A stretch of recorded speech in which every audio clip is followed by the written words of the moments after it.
तो आप सबका फिर से स्वागत है मेरे चैनल में और चलिए वीडियो को स्टार्ट करते हैं। जैसा कि आपने थंबनेल देख रखा है, तो इस बार हम लोग बात करने वाले हैं कि आखिर अकाउंट डेबिट फ्रीज या ब्लॉक क्यों होते हैं, ठीक है? और साथ में उसके मैं सॉल्यूशंस के बारे में बात करूँगा, क्या प्रिकॉशन आपको लेना चाहिए जिससे कि आपका ये चीज़ ना हो और आपका अकाउंट सेफ रहे। तो यार चैनल नया है तो प्लीज़ यार चैनल को सब्सक्राइब कर लो, अपने भाई को सपोर्ट करो ताकि आपका भाई भी ग्रो कर पाए और आपके लिए अच्छे-अच्छे इन्फॉर्मेशन आपको देता रहे। तो चलिए वीडियो को स्टार्ट करते हैं। उससे पहले यार वीडियो को स्किप मत करना, पूरा देखना, मैं डिटेल वाइज़ में सारा चीज़ बताऊँगा ताकि आपको कोई भी क्वेरी ना रह जाए और कुछ अगर बच जाता है या आप कन्फ्यूज़ हो जाते हो तब कमेंट में बिल्कुल पूछ सकते हो, आपका भाई आपको रिप्लाई करेगा। इंस्टाग्राम में भी पूछ सकते हो। यार कभी-कभी ऐसा होता है ना कि मैं कहीं बाहर होता हूँ और बार-बार आप लोग कॉल मैसेज करते हो, मैं जवाब नहीं दे पाता, उसके लिए मैं क्षमा चाहता हूँ। लेकिन हर किसी का अपना काम होता है, तो मैं रिप्लाई आपको अपने अनुसार ही दूँगा जब मैं फ्री रहूँगा यार, तो कोई भी गुस्सा मत करना। तो चलो वीडियो को स्टार्ट करते हैं। वीडियो पूरा देखना है, बस इसीलिए बोल रहा हूँ ताकि आपको कोई कन्फ्यूज़न ना रहे। तो जो सबसे पहला और मेजर कारण है, गेमिंग प्लेटफ़ॉर्म से विथड्रॉल लेना। अब भाई गेम खेल रहे हो तब ज़ाहिर-सी बात है उसमें पैसे डालोगे और निकालोगे। उससे पहले मैं एक चीज़ बोलना चाहता हूँ कि ये वीडियो कभी भी कोई भी मतलब मैं कभी भी कोई गेमिंग प्लेटफ़ॉर्म का प्रमोशन नहीं करता, ना ही किसी को सजेस्ट करता हूँ कि खेलो, क्योंकि इसमें आप सिर्फ़ पैसे डुबाते हो, उगने का चांस ना के बराबर रहता है। अब ऐसा क्यों होता है, उसमें हमारा मेंटल स्थिति क्या होता है, इस सब के बारे में मैं नेक्स्ट वीडियो में बात करूँगा पूरा डिटेल वाइज़, क्यों आपको नहीं खेलना चाहिए, इससे क्या ड्रॉबैक है। तो पहले हम लोग जो टॉपिक है उसको कवर करते हैं।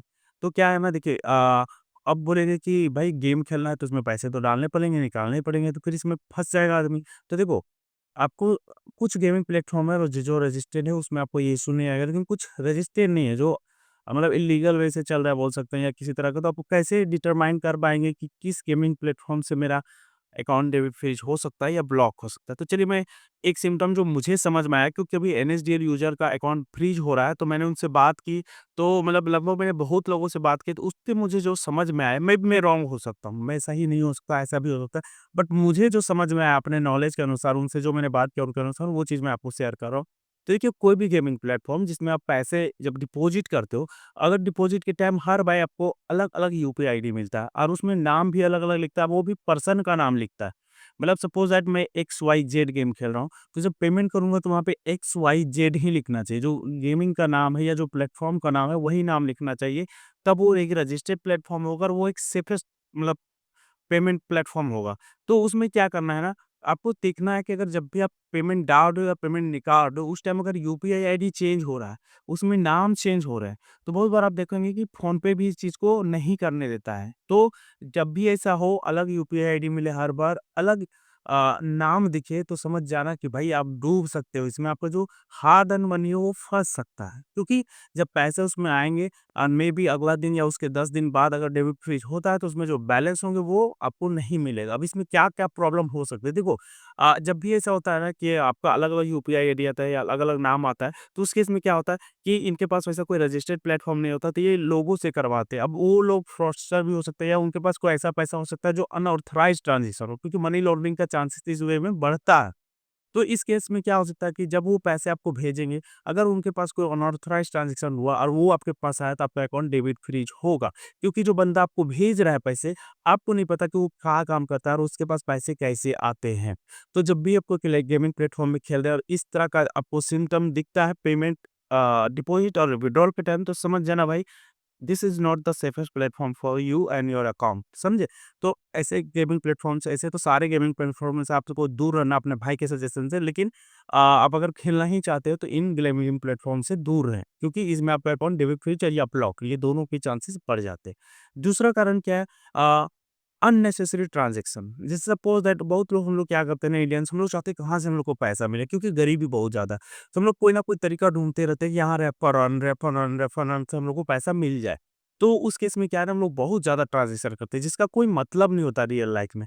तो उस केस में भी बैंक चाहे तो आपका अकाउंट डेबिट फ्रीज़ या ब्लॉक कर सकता है। तो कोई भी अननेसेसरी ट्रांज़ैक्शन नहीं करें। अब कोई बोलेगा भाई मैंने तो बहुत किया पिछले 2 साल से, मेरा तो नहीं हुआ, आप झूठ बोल रहे हो। तो भाई ऐसा नहीं होता, जब आपको ब्लॉक होगा तब आपको ये चीज़ पता चलेगा कि क्यों होता है। क्योंकि जितनों का ब्लॉक हुआ ना, बैंक में बताना पड़ता है आप क्यों करते हैं, और बैंक वाले भी आपको ये चीज़ सजेस्ट करते हैं कि ऐसा किया ना करो, ठीक है?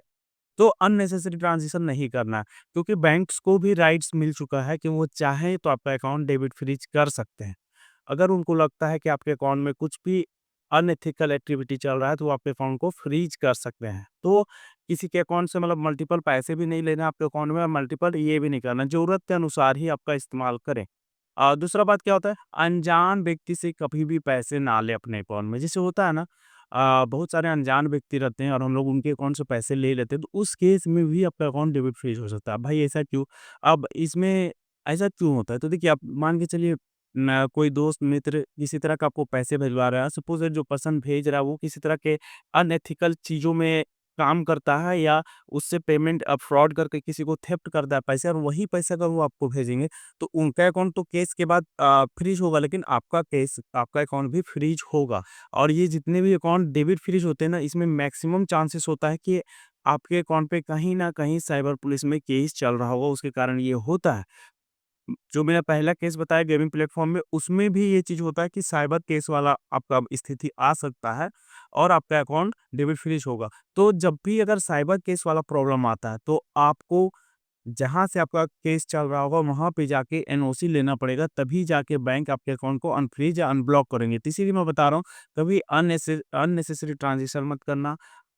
कोई अनजान व्यक्ति से ट्रांज़ैक्शन नहीं लेना। गेमिंग प्लेटफ़ॉर्म में अगर हर बार यूपीआई आईडी चेंज हो रहा है तो उससे भी दूर रहना, क्योंकि इन सारे चीज़ों में साइबर जो केस होता है वो दर्ज हो सकता है किसी के द्वारा और वो आपका अकाउंट फ्रीज़ हो सकता है। तो ये मैंने 3 चीज़ बताई। अब देखिए, कुछ सॉल्यूशन मतलब कुछ चीज़ और सिचुएशन है जो पूछेंगे आप लोग, मैं उसके बारे में खुद एक्सप्लेन कर देता हूँ। अब जैसे बहुत कोई बोलेंगे, भाई बहुत लोग डोनेशन लेते हैं, जैसे किसी का प्रॉब्लम आ गया, जैसे कि मैंने ही वीडियो बनाया था, एक भाई का यहाँ पे कैंसर था, तो उसके रिगार्डिंग, तो उस केस में तो उन्हें कोई भी पेमेंट कर सकता है, एक फ्रॉडस्टर भी कर सकता है, एक नॉर्मल आदमी भी कर सकता है। क्या उस केस में भी अकाउंट डेबिट फ्रीज हो सकता है? हाँ भाई, उस केस में भी हो सकता है। सपोज़ दैट मैं मुझे कोई प्रॉब्लम है, मैंने वीडियो बनाया यार, मुझे हेल्प चाहिए आप लोग से, और मैंने अपना QR code, account number, UPI ID वगैरह शेयर कर दिया। सपोज़ दैट एक एग्ज़ाम्पल के तौर पर बोल रहा हूँ, मैंने शेयर कर दिया।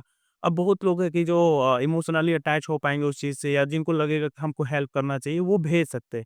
अब कुछ लोग जो गलत ट्रांज़ैक्शन करते हैं या किसी तरह से किसी को थेफ्ट करते हैं, वो भी इंसान है, उनका भी मन पिघल जाए, तो वो भी चाहेंगे कि हम भेज दें। अब उस केस में क्या होगा कि वो उस मनी को अगर वहाँ भेजते हैं, तो उस केस में भी ब्लॉक हो सकता है। तो अभी जो ये डेबिट फ्रीज़ या ब्लॉक वाला झंझट है ना, ये थोड़ा बहुत ज़्यादा बढ़ते जा रहा है, क्योंकि ये सारी चीज़ें जो हो रही है ना, हम ही लोग को सेफ बनाने के लिए हो रहा है, ताकि हमारे साथ कुछ भी गलत ना हो। लेकिन होता है ना कि जब कोई चीज़ आता है तो उसमें हम लोग भी पिस जाते हैं। तो बस यही चीज़ है, तो ऐसा हो सकता है। दूसरा बात, एक चीज़ और आपके मन में आएगा कि अगर कुछ लोग हैं, तो हाँ, सॉल्यूशन मैं बताता हूँ। सॉल्यूशन क्या, कोई एक रजिस्टर्ड प्लेटफ़ॉर्म, बहुत सारे डोनेशन वाले प्लेटफ़ॉर्म होते हैं, आपको उनसे रजिस्टर करके वहाँ से पेमेंट आईडी जनरेट करवाना पड़ेगा। ये सारा नहीं हो सकता, फिर आप ऐसे ही करवाएँ, लेकिन जैसे पैसे आएँ तो उसको कोशिश करें कि दूसरे अकाउंट में ट्रांसफ़र कर दें या उसको निकाल लें डायरेक्टली। तो ये चीज़ पहला सॉल्यूशन हो गया। अब दूसरा चीज़ होता है कि भाई मेरा शॉप है, तो मैं तो पेमेंट लूँगा, और उस केस में अगर मैं हो गई, तो आप जैसे बता रहे हैं कि मतलब कोई भी नया व्यक्ति से पैसा ना ले, शायद वो किसी तरह का क्राइम में इन्वॉल्व होगा, साइबर क्राइम में, तो उस केस में तो मेरा तो अकाउंट ब्लॉक हो जाएगा, क्योंकि मैं दुकान चला रहा हूँ, मुझे तो नहीं पता कि कौन आदमी आके मुझे पेमेंट करेगा या कौन नहीं करेगा। तो देखो यार, सबसे पहला बात, शॉप वालों के साथ ऐसा नहीं होगा, लेकिन कुछ शॉप वालों के साथ हो सकता है। अब ये कुछ शॉप वाले कौन है, मैं उनके बारे में बताता हूँ। देखिए, जो हमें ब्लू कलर का फ़ोन पे मिलता है या जितने भी गूगल पे, पेटीएम वगैरह मिलते हैं, जो मर्चेंट वाले नहीं ऐप है, उनका क्यूआर कोड कभी भी अपने शॉप में मत लगाना। क्योंकि हम लोग ना क्या सोचते हैं, जैसे बहुत लोगों का डर रहता है, आज पेमेंट मानेंगे, कल पेमेंट आएगा, कहीं पेमेंट नहीं आया तो? या फिर हमको तुरंत चाहिए कि मेरा भेजा मेरे अकाउंट में आ जाए, तो उस केस में आपका मल्टीपल ट्रांज़ैक्शन होगा, वो पहला रिस्क हो जाएगा।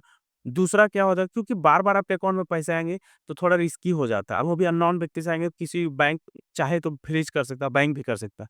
दूसरा केस होता है, कोई अननोन व्यक्ति जो इल्लीगल एक्टिविटीज़ में इन्वॉल्व्ड है, उनके पास उस तरह का अमाउंट आ रहा है, वो भी मारे तब फ्रीज़ हो सकते हैं। तो उस केस में क्या करना है, जितने भी शॉप भाई वाले हैं या भाई-बहन, माता, जो भी शॉप चलाते हैं, तो आप लोग जो साउंड बॉक्स होता है, पेटीएम, फ़ोनपे, गूगल पे, किसी का स्पॉन्सर नहीं कर रहा हूँ मैं। तो इन जितने भी रजिस्टर्ड प्लेटफ़ॉर्म है, जो मर्चेंट वाले हैं, तो आपको उनका क्यूआर कोड रजिस्टर करवाना है और उनका क्यूआर कोड ही चिपकाना है। अब देखिए, जितने भी प्लेटफ़ॉर्म है, सब में सेटल नाउ का फीचर मिलता है आपको, कि सपोज़ दैट आपने आज पैसे मँगाए 50,000, 10,000, 15,000 आपके हो गए आज सेलिंग के। अब आपको चाहिए कि वो पैसे आपको तुरंत अभी चाहिए, तो आप सेटल नाउ दबा के आप खुद तुरंत सेटलमेंट कर सकते हो, उसमें कुछ चार्जेज़ लगते हैं और आपका सेटलमेंट हो जाता है। और नहीं तो अगले दिन आपको पेमेंट आ जाता। और अलग-अलग प्लेटफ़ॉर्म में कुछ अलग-अलग ऑप्शन होते हैं कि 1 दिन में 3 बार पेमेंट होगा, 1 दिन में 2 बार पेमेंट होगा, तो इस तरह का रहता है। अब देखिए ये मर्चेंट वाला यूज़ करेंगे तो क्या हमारा अकाउंट तब भी डेबिट फिर नहीं भाई, अगर आप मर्चेंट वाला यूज़ करते हो ना, तो जो भी यूज़र आके आपके क्यूआर कोड में पेमेंट करते हैं, वो जो पेमेंट है आपका जमा होता है नोडल अकाउंट में। अब जब नोडल अकाउंट में जमा होगा तो डायरेक्टली आपके अकाउंट में नहीं आता है। तो इस केस में क्या है ना, वो आप ही के नाम से नोडल अकाउंट रखता है। तो इस केस में क्या है कि आपका अकाउंट डेबिट फ्रीज़ कभी भी नहीं होगा, क्योंकि एक तो पहला तो आपको जो पेमेंट मिलेगा वो जो क्यूआर कोड आप रजिस्टर किए हैं उसके प्लेटफ़ॉर्म से मिलेगा, ना कि डायरेक्टली आएगा। तो वो जो आएगा वो एकदम सेफेस्ट होगा, उसमें किसी तरह का कोई भी इश्यू नहीं होगा। तो जितने भी दुकान वाले भाई साहब हैं वो या भाई-बहन, माता-बहन जो भी है, वो हमेशा जो मर्चेंट वाला क्यूआर होता है उसी का इस्तेमाल करें, डायरेक्ट वाला ना करें, नहीं तो आप भी झंझट में आ सकते हैं। क्योंकि लोग दुकान में कहीं से भी आ सकते हैं, बाहर से आते हैं, कोई मेहमान आ गया गाँव में, वो भी आपके पास सामान खरीदने के लिए आ सकता है और उस केस में आपको नहीं पता वो क्या काम करता है, तो आप भी फँस सकते हैं। और तीसरा चीज़ क्या होता है जैसे अगर आप पैसे निकालने वगैरह वाला काम करते हो, पैसा निकालते हो फ़ोन पे वगैरह में लेके, ऐसे तो ऐसा नहीं करना चाहिए। लेकिन फिर भी अगर आप करते हो, तो कभी भी बाहर के लोगों से पैसे ना लो। जो आपके गाँव भर के हैं, उन्हीं के पैसे निकालो, उन्हीं के अकाउंट से फ़ोन पे से लो और उनमें भी थोड़ा-सा ध्यान रखना है, मर्चेंट वाला में ही लेना, डायरेक्टली कभी भी फ़ोन पे वगैरह में नहीं लेना। क्योंकि अगर आपके गाँव वाले भी गेम्स खेलते हैं और वैसे प्लेटफ़ॉर्म में रजिस्टर है, क्योंकि आपको नहीं पता कौन इंसान क्या करता है, वो किस तरह का प्लेटफ़ॉर्म में यूज़ कर रहा है, पेमेंट डिपॉज़िट के लिए और विथड्रॉल के लिए, तो उस केस में भी आपका अकाउंट डेबिट फ्रीज़ होता है। तो यही 3-4 बातें थी जो आपको ध्यान रखना। पहला तो अननेसेसरी ट्रांज़ैक्शन नहीं करना, दूसरा तो गेमिंग प्लेटफ़ॉर्म से दूर रहना, जिसमें वो सिम्पटम दिखे। तीसरा क्या है कि अगर आपका शॉप है तो कभी भी पर्सनल जो क्यूआर कोड होता है उसका इस्तेमाल ना करें, हमेशा मर्चेंट वाला इस्तेमाल करें और अननोन व्यक्ति से कभी भी पैसे ना लें। मजबूरी में लेना पड़ेगा तो उस टाइम तो कुछ कर ही नहीं सकते, बट ऐसे ना लें। अब बहुत लोग वीडियो में कमेंट करेंगे, यार मैं तो इतना दिन से चला रहा हूँ, मेरा तो कुछ नहीं हो रहा, तुम तो वीडियो में झूठ बता रहे हो ऐसे-वैसे। तो मैं यार बता दूँ, जब प्रॉब्लम होगा ना तभी आपको पता चलेगा कि मैंने बताया था वो चीज़ होता है। क्योंकि अभी एनएसडीएल वालों के साथ ऐसा हो चुका है, बहुत लोग परेशान हैं जिन्होंने मुझे मैसेज कमेंट किया, बहुत लोग प्रूफ़ माँगते हैं। भाई प्रूफ़ के लिए आप मेरे पिछले वीडियो पे जाके कमेंट में देख लो, आपको प्रूफ़ मिल जाएगा। क्योंकि मुझे एडिटिंग में बहुत दिक्कत होता है और मैं एडिटिंग उतना नहीं कर पाता हूँ, इसीलिए मैं प्रूफ़ नहीं लगाता जल्दी। बट जो बताता हूँ जेनुइन बताता हूँ, आपको देखना है तो कमेंट में भी आपको वो चीज़ दिख जाएगा। मेरे पिछले वीडियो के कमेंट में भी वो चीज़ मिल जाएगा। तो आप इन चीज़ों को जैसे मैंने बताया है उसको यूज़ करें, ज़्यादा ट्रांज़ैक्शन ना करें। एक चीज़ मैं बताना भूल गया था जो भी मर्चेंट हैं वो करंट अकाउंट का ही इस्तेमाल ज़्यादा करें, क्योंकि उसमें ज़्यादातर आपको ट्रांज़ैक्शन मतलब बहुत ज़्यादा मल्टीपल ट्रांज़ैक्शन है आपके अकाउंट में या मतलब आपके डेली लाइफ़ में जो आपके बिज़नेस पर्पज़ से है, तो आप करंट अकाउंट का ही इस्तेमाल करें, ताकि आपके किसी तरह का प्रॉब्लम आपको ना आए। तो चलिए यार, इस वीडियो में इतना ही था। अगर आपको वीडियो अच्छा लगा हो प्लीज़ यार अपने भाई को सपोर्ट कर लो और चैनल को सब्सक्राइब कर लो और थोड़ा-सा वीडियो को शेयर कर लो, ताकि हर लोग इस चीज़ से अवेयर हो पाएँ और उनका जो भी प्रॉब्लम है वो ना हो। तो चलिए मिलेंगे आपसे नेक्स्ट वीडियो में। चैनल में बने रहें, अपने भाई को सपोर्ट करते रहें। वंदे मातरम। थैंक यू यार वीडियो को देखने के लिए। मतलब चलिए मिलते हैं नेक्स्ट टाइम में।